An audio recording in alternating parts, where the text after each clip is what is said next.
Chegava já de aventuras, bastava de refestelar-se com as chinas que se deitavam em qualquer macega dos caminhos. Não queria terminar como seus irmãos. O mais novo, Pedro, assim que pôde, vendeu a sua parte nas terras que o pai lhe deixara. Eram quadras de sesmarias, recebidas por atos de heroísmo em revoluções passadas. Este é um dos trechos do livro Contos Campestres, de Berenice Pires Prates. São, na verdade, dois contos aqui que temos, Águas da Sanga e Pequeno Conto do Brejo. E eu quero te cumprimentar, então, Berenice Pires Prates, uma honra tê-la conosco aqui no Café com Letras. Oi, Fábio, cumprimento a todos que estão nos acompanhando também. É um prazer estar aqui para falar da minha primeira obra. Eu comecei com um conto ali que pega a transição do personagem, do protagonista da história, digamos assim, quando ele amadurece. E aí nós vamos ver no decorrer do livro aquela característica muito forte, sobretudo para os gaúchos, né? Os termos, quando se refere às namoradinhas, às chinas, aí uns vão dizer que é um pouco machista, mas é a linguagem gauchesca bem típica do campo que tu recuperas aqui no decorrer do livro. Então eu queria começar por esse primeiro conto e depois nós entraríamos na segunda parte do livro, que aborda mais uma problemática de conscientização ao meio ambiente. Como é que foi a estruturação do enredo desse primeiro conto? Bom, esse primeiro conto ele está muito impregnado de regionalismo, né, de termos usados no interior. Eu sou natural do interior, né, aqui do Rio Grande do Sul, da região aqui da Grande Porto Alegre. Então eu me criei com esse contato muito forte com a natureza, a liberdade. E eu li muito literatura gaúcha, literatura brasileira também, mas comecei pelos grandes autores gaúchos, como Érico Veríssimo. Então, isso veio muito para a minha escrita, né? E também essa admiração que eu tenho pela vida rural, pela valorização que o tradicionalismo dá para essas tradições todas, né? Então, acho bem importante resgatar isso também na literatura, né?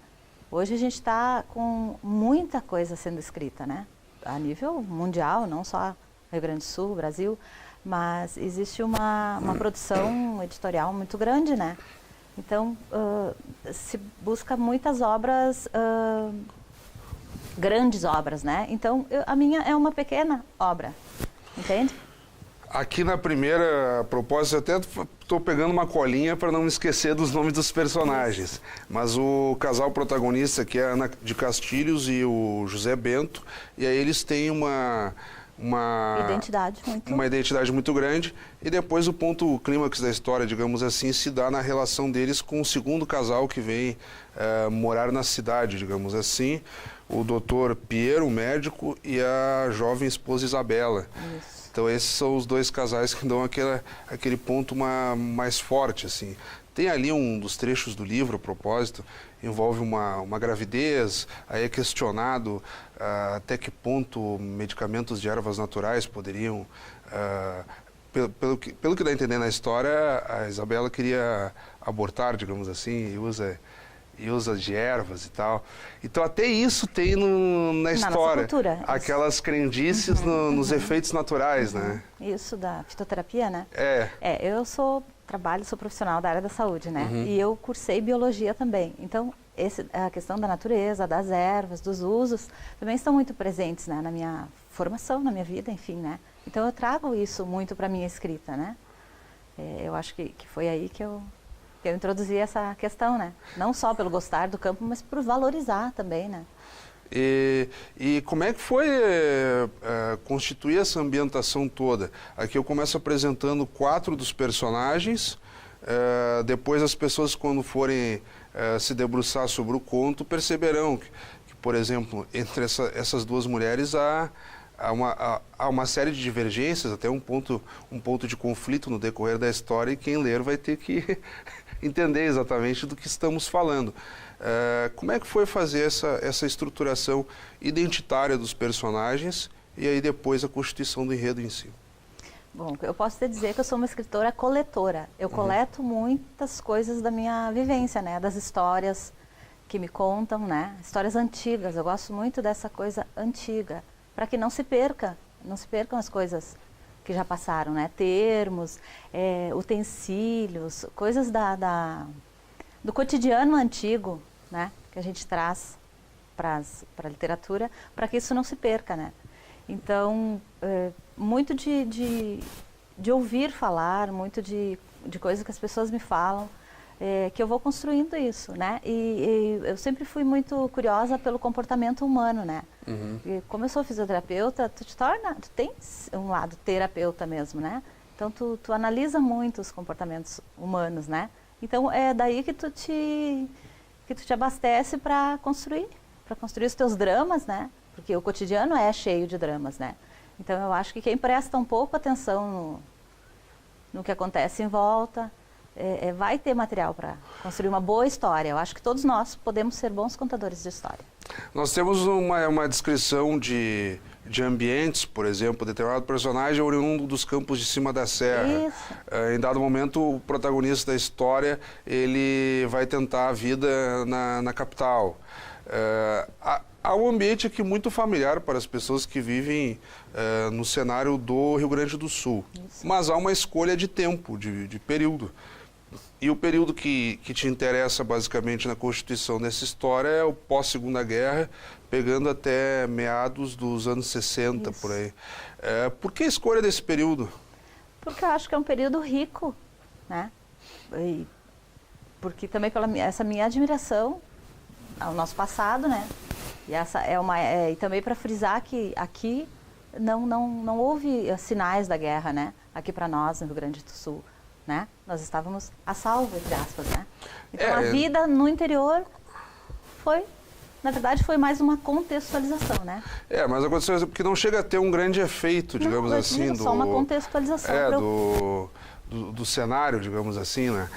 E na constituição da personalidade dos personagens, por exemplo, o José Bento, ele tem muito assim, pelo menos analisando, uma certa segurança quando nós colocamos ali. Ele é o diferente, um irmão jogou fora o seu patrimônio.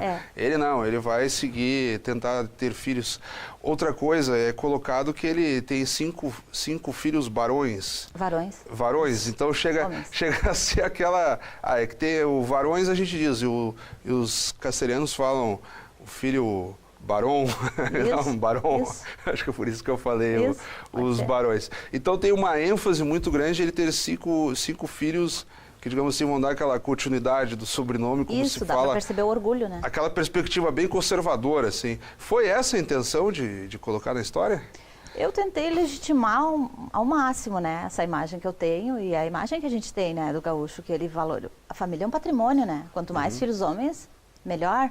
Isso foi para os nossos imigrantes, né, os nossos antepassados, e foi enquanto se produziu, enquanto se viveu muito da terra, isso era muito importante, né?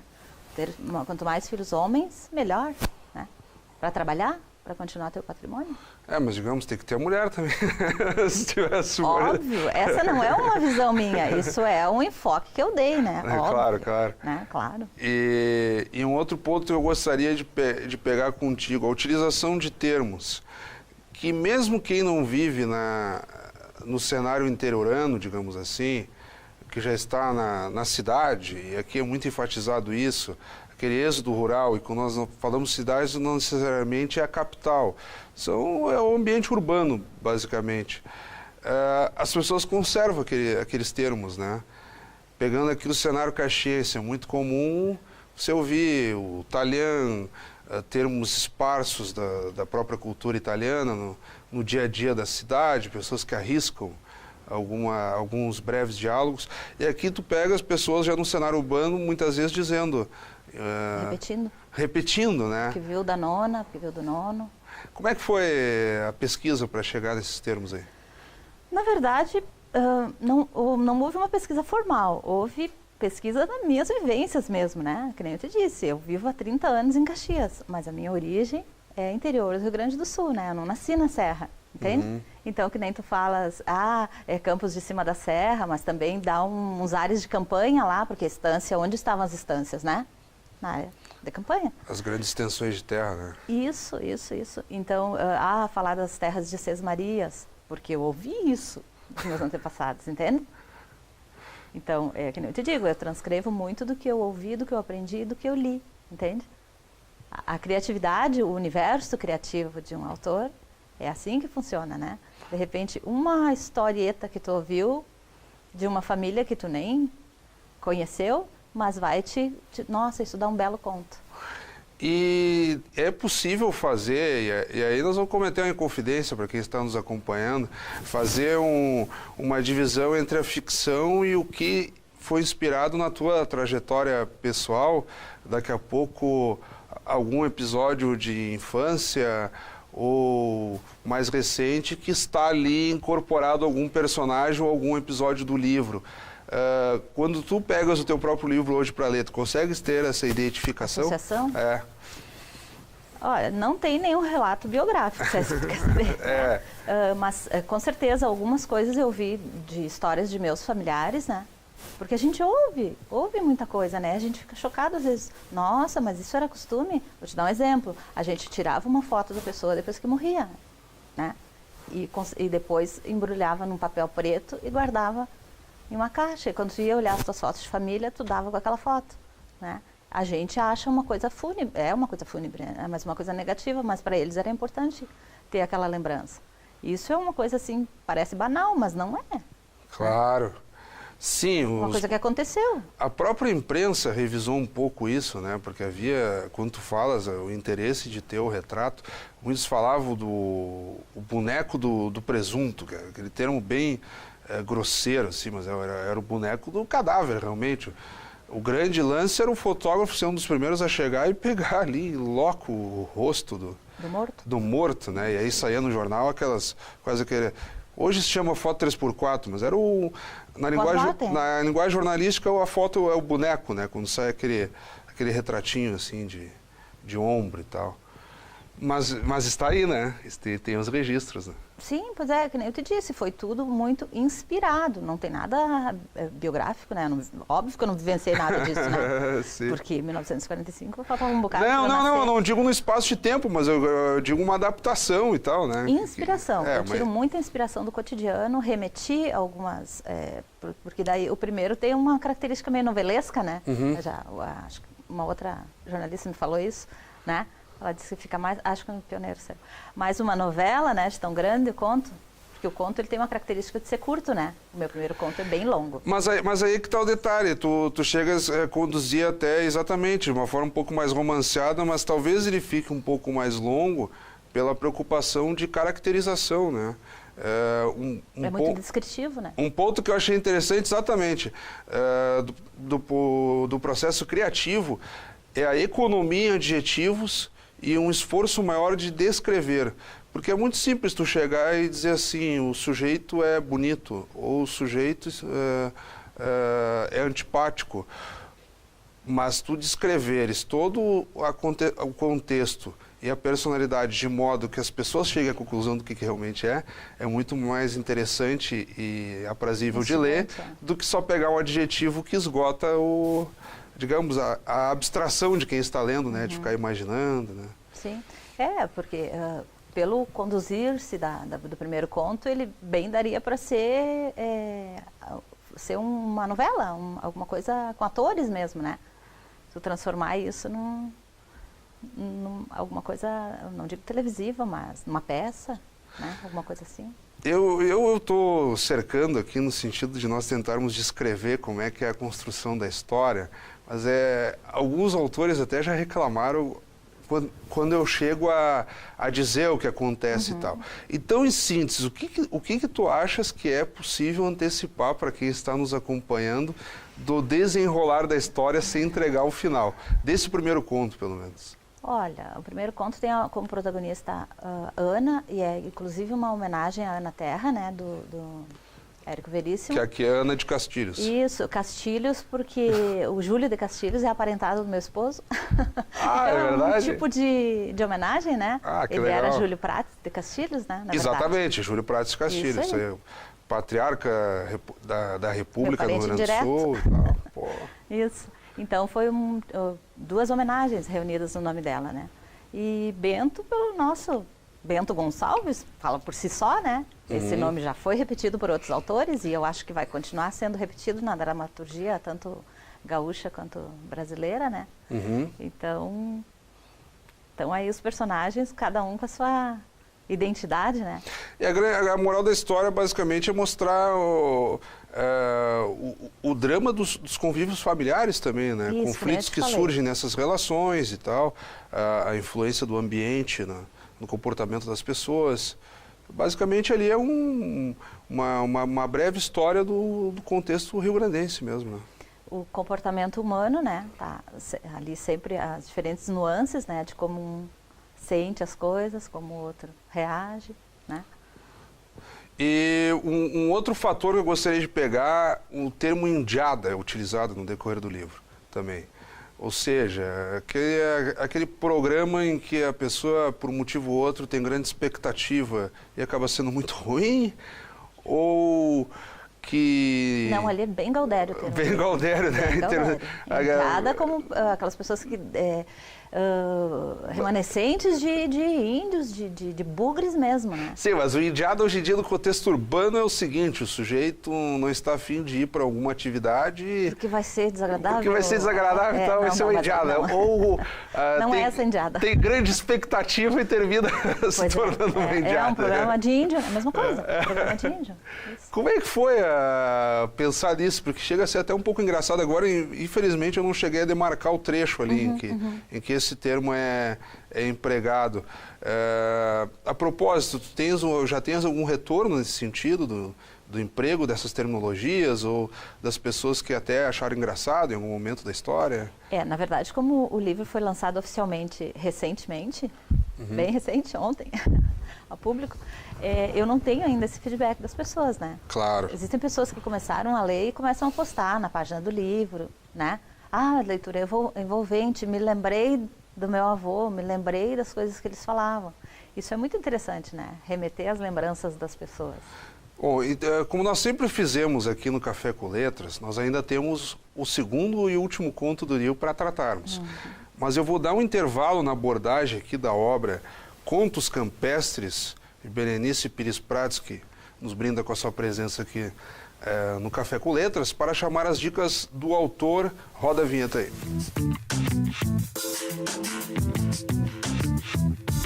Então, nas dicas do autor desta semana, a Berenice Pires Prats, que nos acompanha aqui e traz a sua obra Contos Campestres, vai compartilhar com os nossos telespectadores escritores, obras, pode ser lançamentos, clássicos, que por um motivo ou outro te inspiraram e que a teu ver seria interessante compartilhar com quem nos acompanha nesse momento. Fico contigo. Tá. Então, Érico Veríssimo, sem dúvida, o que puder ler de Érico Veríssimo, eu acho que vai enriquecer qualquer pessoa, seja jovem, seja principalmente a nova geração, né? Eu acho que as escolas não estão atualmente dando ênfase necessário, dando a importância, né, para que as crianças, os adolescentes, enfim, voltem a essas obras clássicas, né? Eu acho muito importante não haver aquela corrida aos livros por causa do vestibular, né? Claro, as chamadas leituras obrigatórias, que o sujeito quer só decorar alguns pontos das histórias para acertar as questões, das mas não... malditas fichas de leitura que eu quero crer caíram, né? Não existem mais. Olha, eu nunca fui muito apegado a fichas de leitura, nem no mestrado. Eu lembro que o orientador lá dizia, você tem que fazer as fichas de leitura. Eu sempre sublinhei, colocava os marca-páginas, mas aí é técnica de pesquisa e escrita. Cada pesquisador tem a sua, Sim, né? Sim, porque aí a ficha de leitura com as questões, tu vai lá, acha a questão e não lê a obra, e tu perde muito com isso, né? Então, de autores, além de Érico Veríssimo, eu gosto muito do Luiz Antônio de Assis Brasil, né? Assis Brasil. Eu acho que uma obra que não pode passar batida é Videiras de Cristal. Olha só. Embora ele me deu muita inspiração, principalmente para o nome, Contos Campestres, do Concerto Campestre, que é uma obra encantadora do Assis Brasil, né?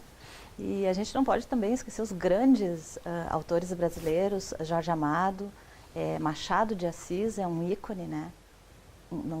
Todo contista quer ser Machado de Assis, algum dia, em algum conto. Bom, vai pegar os contos alienista e vai, sempre legal reler, digamos assim. Simões Lopes Neto, a propósito, faz alguns meses, nós recebemos aqui a conhecida e ex-patrona da Feira do Livro, a Lisana Bertucci. Ela nos trazia aqui uma revisão de obras do cancioneiro popular gaúcho. Ela estudou em cima de letras, de músicas e poesias e tal. E ela lembrava como tem importância o Simões Lopes Neto já como escritor universal, né? Não só mais especificamente regionalista gaúcho, né? Uhum. E como autor mais recente, eu tenho para indicar, ele é de Caxias, é caxiense, Dr. Eduardo Festugato, médico. Que a propósito está aqui nas tuas dedicatórias do livro, né? Grande amigo, meu médico por muitos anos, né? Tornou-se grande amigo. E ele sempre foi um entusiasta, essa minha veia escritora, né? Sim. De criatividade, né? De estar produzindo alguma coisa. Todo o texto que eu mostrei para ele, ele achava que eu devia publicar. Então, hoje ele não clinica, né? Ele está aposentado e tal. A gente tem contato, inclusive visito, estou sempre em contato com a família, tudo.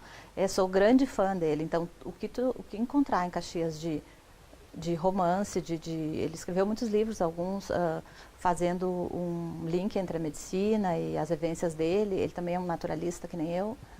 Eu digo naturalista, né? Porque a gente gosta dessa coisa campeira, né?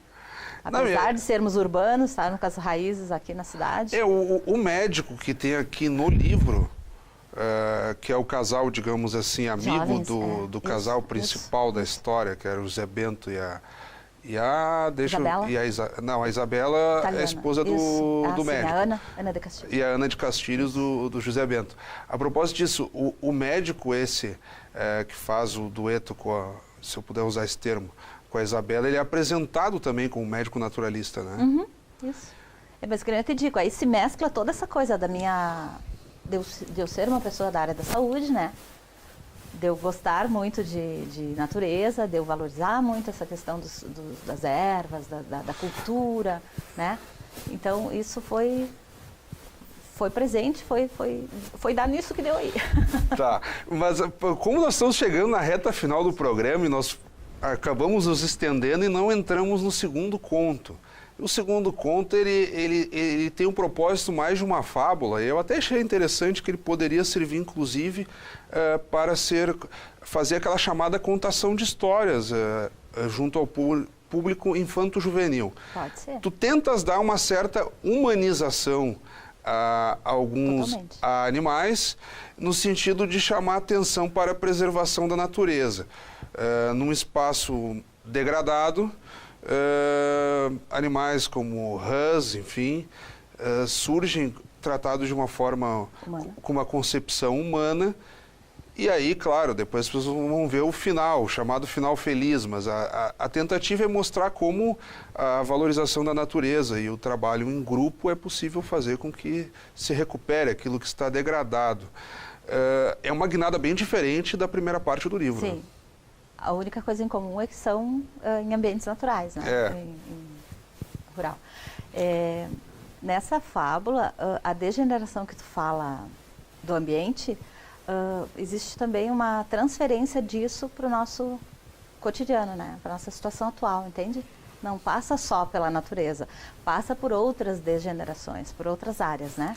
Então depois tu cai num contexto político-social, não tem dúvida disso. Claro, a mensagem principal que ficaria, e digamos assim, aí quando eu abordo o público infanto-juvenil principalmente, seria a reconstituição do meio ambiente, digamos assim. Mas tem também isso, né? Sim, do meio ambiente, não só natural, né? Na medida em que esses animais ganham uma certa humanização, também vamos reconstituir nossas relações familiares, vamos repensar o contexto social em que vivemos. Isso. Ou seja, fica uma provocação bem forte, né? Sim, a intenção da fábula, a fábula por si só, ela tem isso, ela né? é provocativa, né? Ela leva a reflexões, né? Essa foi a intenção ao criar a fábula. E o que tu esperas de resultados, assim? Daqui a pouco o sujeito que lê essa fábula ele vai repensar, pô, mas será que eu posso dar uma contribuição para a reforma política, Isso, ou para a intenção um debate público de maior qualidade, ou as crianças vão lá pensar, escuta, não vamos deixar a torneira aberta para não desperdiçar água, ou vamos fazer a separação adequada do lixo, mais ou menos por aí, né? Tem tudo isso presente ali, né? Mas principalmente de ver o meio como o meio o todo, né? O comum, que se não tem como apartar e deixar só um lado vivendo bem, né? A sociedade, seja ela qual for, pode ser um formigueiro, ela tem que prosperar junta, né? No momento que tu separa um pouco do todo, não vai dar certo. E na medida isso na fábula, né? E há um exercício bem interessante, se nós tentarmos fazer um cruzamento, ainda que não seja tão fácil, entre um conto e outro, há uma tentativa de manter um equilíbrio, né? Entre o cenário urbano e o cenário rural. Até pela transposição dos termos. E aí, eu quero voltar de novo nisso. Eu lembro que eu sou de Porto Alegre e mesmo criado num ambiente urbano, eu lembro da minha mãe usando muitos desses termos que estão aí presentes na tua obra. Por onde passaria, então, te fazendo essa provocação na reta final, um equilíbrio entre o espaço urbano e o espaço rural? Eu acho que o espaço urbano é para tu te desenvolver, não tem dúvida disso, né? O Brasil não é mais um país agrário, né? Um país rural. Se bem que economicamente ainda Ele o campo leva, né? Nos leva, não tenha dúvida. Mas as cidades os grandes centros estão muito desenvolvidos, né? E isso se veio muito com o desenvolvimento da tecnologia, né? Então, eu acho que a gente deve crescer, sim. A gente deve se especializar, sim, né? Não devemos ficar para trás do resto do mundo, né? A gente é um país forte, um país rico, né? Enorme. Então, eu acho que a gente... o ambiente da cidade mas tu tem que ter aquela parte interior, aquela parte da onde que tu vieste, né? As tuas raízes... A raiz, a identidade. Que árvore cresce sem ter uma boa raiz? Isso já faz uma analogia toda à natureza, né? Então, acho que se a gente se baseasse na natureza, a sociedade, a humanidade, já estaria muito melhor, né? Então, acho que isso. Crescer, sim, né? Se expandir, sim. Progredir, sim. Mas com raízes, conservando suas raízes profundas, né? E o gaúcho tem muito disso, né? Berenice, eu quero te agradecer imensamente. Nós temos aqui são 2 contos interessantes. Eu quero retomar Águas da Sanga, que foi o primeiro conto que tratamos, reconstituindo então o ambiente do Rio Grande do Sul no pós-Segunda Guerra Mundial e enfatizando as relações familiares e o progresso do nosso cenário do Rio Grande do Sul. Já no segundo, então, uma fábula, Pequeno Conto do Brejo, aí chamando a atenção para a consciência ambiental e também do próprio contexto social. Eu quero te cumprimentar novamente e fico com espaço para que tu, de forma breve, te despeças, faça tuas considerações junto ao contexto do programa e a quem nos acompanha neste momento. Bom, acho que valeu muito a conversa, é uma maneira de eu apresentar a minha obra, né? Porque ela é totalmente construída em cima de vivências, convivências, lembranças, né? Como eu disse anteriormente, eu sou uma autora coletora, né? Eu coleto muitos dados, muitas informações do dia a dia, do cotidiano. O cotidiano é a minha inspiração, tanto o cotidiano atual quanto o cotidiano passado, né? Que vem sendo trazido por nós através das gerações, das nonas que ainda estão aí, né? Dos nossos antepassados. Acho muito importante preservar isso. Esse foi um dos motes para eu fazer uma obra com esse enfoque. Mais uma vez, muito obrigado, então. Obrigada.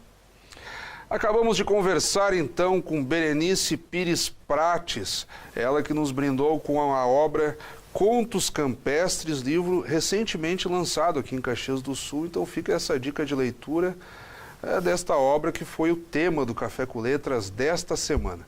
E como sempre também convidamos a todos que continuem acompanhando a nossa programação. Até o nosso próximo encontro.